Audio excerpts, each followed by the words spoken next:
against man because now you're running away from someone and you're not running into a defensive player in another zone. Here he is, the man taking the snaps under center, heading out for the next possession. And maybe he's starting to wave the white flag a little bit. He's playing pretty well, but the pressure, it's got to it. Has to find a way to step around it, step through it, or just handle it. Because as you mentioned, he's having a pretty good day overall. Just the hits keep coming and taking those sacks. That's not the way that they want to finish a ball game with their quarterback on the ground so much. He'd like to stay upright. When he's been upright, he's been pretty good. He's coming. Gonna give this time to the tailback. And he powers his way up past the 30.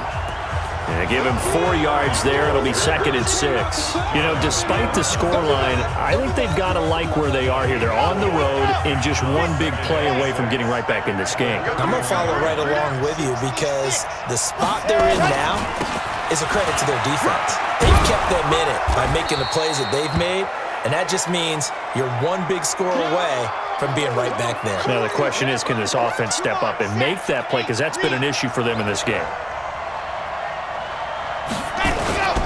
On 3rd down, Dillon. And he won't be close to a first down as he runs into a wall right around the line of scrimmage. No gain there on the play, and that's going to leave him with a 4th down. I apologize in advance, partner, but the beefeaters on the interior of this D-line, you just know they were licking their chops on 3rd and short. And yes, they were rewarded with a tasty dish, stuffing that one short of a first down. They'll keep it on the ground. Dillon, and he's got the first before he's brought down at the 39-yard line. A big roll of the dice on 4th and 1, but it pays off. They convert. They'll run on first down. Dillon, and not much room to operate as he'll get this up only to about the 41. Credit him with a 1-yard gain there to make it 2nd and 9. On 2nd down now. Dillon. It's a gain of 6, moves him to a manageable 3rd and 2 situation. Despite the blitz, they're still able to pick up a nice solid gain. The disadvantage of blitzing often alters the normal spacing and run fits and leaves creases like they were able to exploit right there. And they're going to mark him down short, maybe by about a yard, if that. 2 yards on the pickup there. It's 4th down.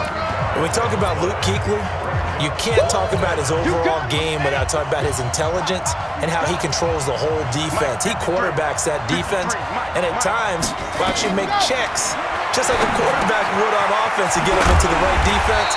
They definitely were on that play. How about that finish? Holding that to a minimal gain. Boy, a curious decision to go for it. Doesn't pan out, and the Texans take over an excellent field position.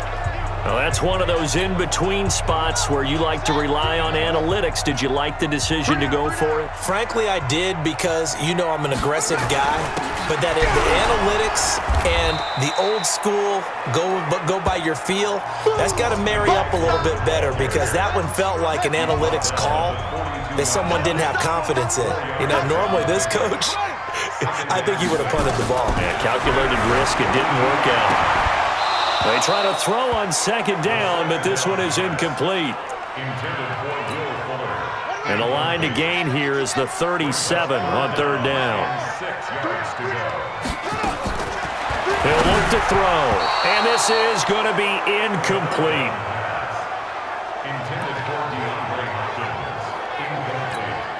Here's Jake Elliott. Career long, by the way, for him, 61 yards. This will be spotted just shy of midfield. A 59-yard attempt. And that one's not going to get there. Not enough juice, an ambitious effort, but it's well short. And this score will stay right where it is. Well, I was watching him in warm-ups, and he hit a 62-yarder that hit the crossbar and went over. This one a little bit inside of that, but not enough leg. And the difference is what?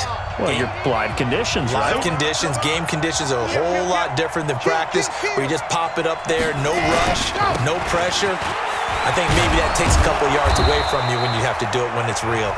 And he'll go down, and that will do it for the 3rd quarter of action. Back now in Houston. It's Patriot football, but they trail here as we begin the 4th quarter. The backup Stidham, his first throw. Over complete. It's Terry. And brought down, but not before they're inside the 25. 18 big yards on that one, and a New England first down.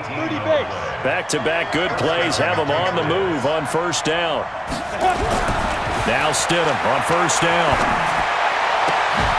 That's going to be caught. And a nice gain of 21 yards. Partner, they weren't quite in the red zone, but things are starting to get condensed on the field. Throwing the corner route there, really nice play because it gives them a little bit of room to complete it.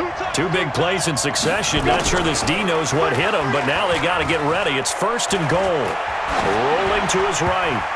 To the goal line, but it's incomplete. Down this close to the goal line, first down. Surprised that wasn't a run? I am, and you know I'm old school. I want to run the ball on first down in this situation because second down, that gives me that option of running play action and maybe throwing it. Stidham to the end zone, but it's incomplete.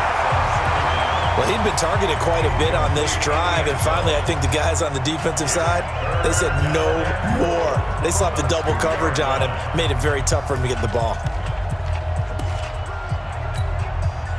Third down and goal now, and this Houston defense not backing down. They'll look for one more stop.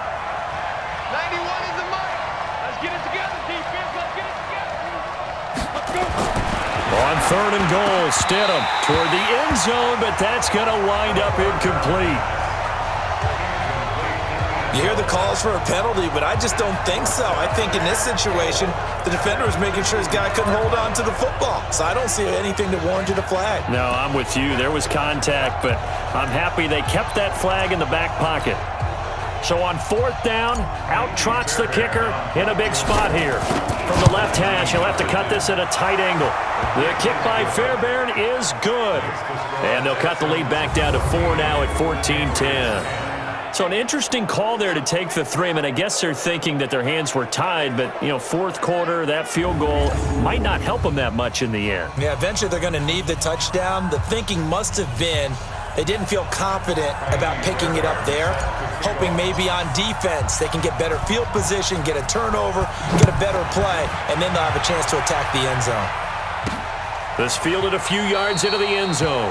And no run back here. This will be a touchback, and it comes out to the 25-yard line. Out comes the Houston offense as they get set to take over here. They're holding on right now to that slim advantage in a one-score game. And you hear a lot about 2-minute offense and 4-minute offense. Obviously, the 4-minute offense applies here. How do they run that effectively? Yeah, really what the 4-minute offense is you're just trying to grind the clock. So you want consistent gains, steady gains. Doesn't have to be big plays.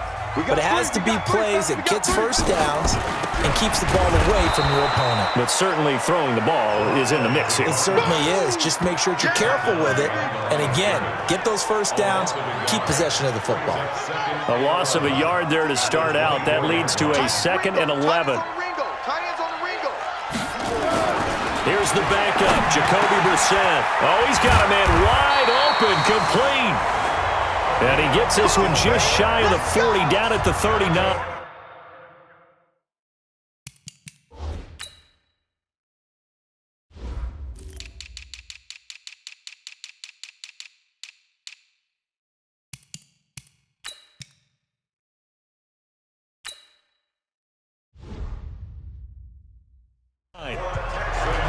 Defensively, they're okay with that. Short little route, tackle him inbounds. Okay. All right, cliche alert. It's time for someone to make a play because they've got to have something bigger downfield. They can't just take what they give them. They've got to force it and make something big happen for them. And that one covered beautifully. Their defenders stayed home, and they'll stop him behind the line. Clock continuing to run. They'll probably wind this all the way before snapping it on second down. Here's Brissett. And his throw here's incomplete. The tight end, C.J. Uzama, the intended receiver. And it's third down. Possibly a turning point. Big play coming. This is 3rd and long. Out of the gun, Brissett. Nowhere to escape, and he goes down. And now following that sack, looks like we've got an injured man down there on the field. Definitely the last thing you want to see here in a preseason game. We'll be right back. Here's Sam Martin now. as he's on to punt for Houston.